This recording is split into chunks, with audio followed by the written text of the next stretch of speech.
अस्सलाम वालेकुम, welcome to kitchen with हरम। कैसे हैं सब? तो आज हम बना रहे हैं बहुत ही मज़ेदार, बहुत ही हेल्दी मूंग दाल का पिज़्ज़ा। पिज़्ज़ा तो आपने पहले बहुत से खाए होंगे, लेकिन वो मैदा के बनते हैं, इतने हेल्दी भी नहीं होते। तो आज हमने सोचा कुछ हेल्दी बनाया जाए, इसलिए आज हम बना रहे हैं मूंग दाल का पिज़्ज़ा। इसको बनाना बहुत ही आसान है और ये बहुत ही ईजी तरीके से बहुत ही जल्दी बन सकता है। तो चलें जल्दी से शुरू करते हैं।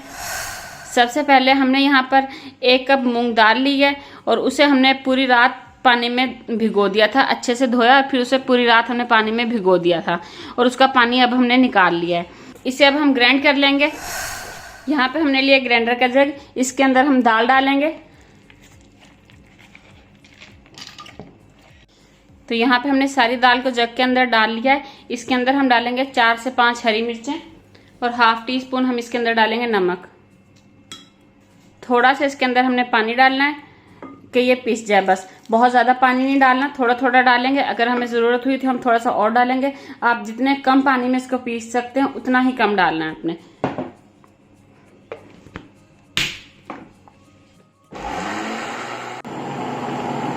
यहाँ पे आप देख सकते हैं हमने इसका एक स्मूथ सा पेस्ट बना लिया है। इसको हम बाउल के अंदर निकाल लेंगे। ये 1 कप हमने मूंग की दाल ली थी, तो इसे हमने पीसने के लिए ½ कप पानी का यूज़ किया। आपने भी ½ कप से ज़्यादा यूज़ नहीं करना, क्योंकि वो बहुत ज़्यादा पतला हो जाएगा तो आपकी पिज़्ज़ा जो है वो सही नहीं बनेगा।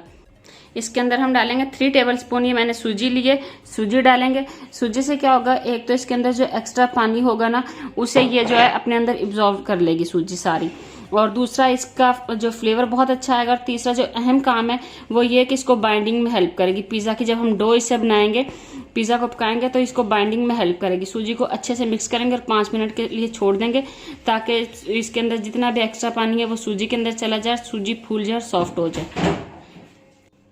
5 मिनट हो गए। अब इसके अंदर ½ टीस्पून जो है हम बेकिंग पाउडर डालेंगे, अच्छे से मिक्स कर लेंगे। बेकिंग पाउडर डालने के बाद आपको इसे रेस्ट देने की ज़रूरत नहीं है। अब इसे हम फ़ौरन चलते हैं पिज़्ज़ा बनाने के लिए। बहुत ज़्यादा इंतज़ार करने की ज़रूरत नहीं है हमें इसमें, जैसे हम जो है नॉर्मल पिज़्ज़ा के डो के लिए इंतज़ार करते हैं या उसे राइस करने के लिए छोड़ते हैं, तो इसमें ऐसा कोई काम नहीं है। आप बहुत ही कम टाइम में बहुत ही हेल्दी और बहुत ही मज़ेदार पिज़्ज़ा बना सकते हैं। तो ये अच्छे से हमने इसको मिक्स कर लिया। चलते हैं अब किचन में इसे पकाने के लिए।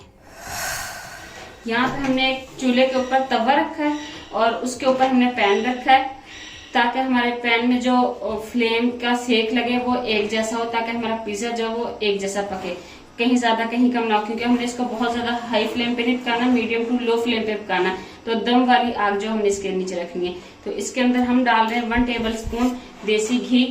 आप इसकी जगह पर बटर या फिर ऑयल भी डाल सकते हैं। पूरे पैन में फैला लेंगे।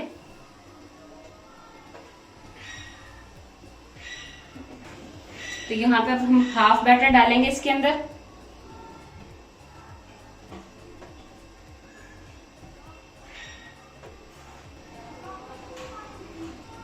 इसे फैला लेंगे पिज़्ज़ा की तरह। आपने इसकी बहुत बारीक लेयर नहीं बनानी, बल्कि हल्का सा मोटा रखना उसको।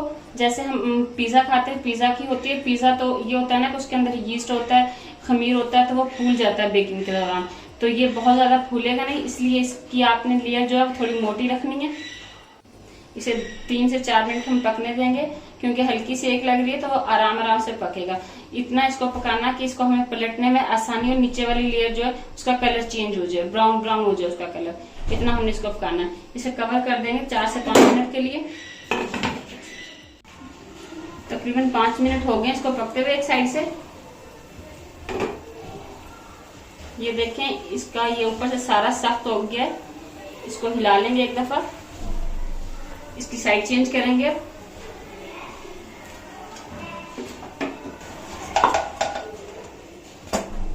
ये देखें माशाल्लाह कितना प्यारा कलर आया है। अब इसकी छुरी से हम कटिंग करेंगे, जिस तरह पिज़्ज़ा की कटिंग करते हैं।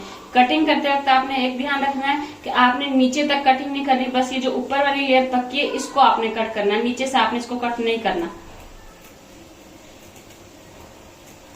कटिंग के दौरान आपने इसकी फ्लेम जो है बिल्कुल कम कर देनी है, ताकि वो नीचे से जल्दी जल्दी ना पके, क्योंकि अभी हमने इसके अंदर स्टफिंग करनी है पिज़्ज़ा की।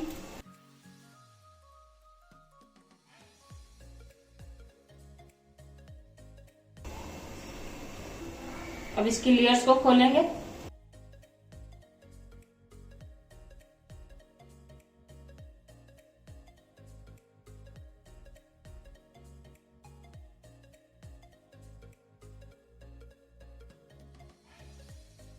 यहाँ पे हमने इसकी सारी लेयर्स को खोल लिया। अब इसके ऊपर हम लगाएंगे पिज्जा सॉस।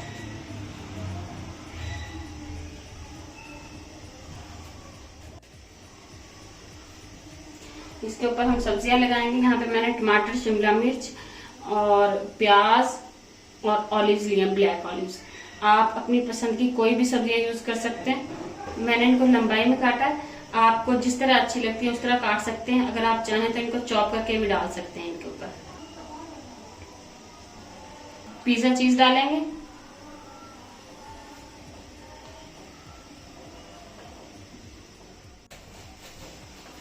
लेयर को दोबारा से कवर कर देंगे चीज के ऊपर और इसे अच्छे से पकाएंगे कि चीज जो है वो मेल्ट हो जाए। तो इसको अब तकरीबन हम 8 से 10 मिनट पकाएंगे ताकि नीचे से जो बेस थी वो अच्छे से पक जाए और चीज जो है वो अच्छे से मेल्ट हो जाए। कवर कर देंगे। तो तकरीबन 8 मिनट हो चुके हैं। तो ये देखें चीज इसकी सारी मेल्ट हो चुकी है। अब ये तैयार है, इसको निकालेंगे और इसी तरह हम दूसरा बना लेंगे। तो हमारा पिज्जा तैयार है, इसे निकालेंगे और कट करेंगे।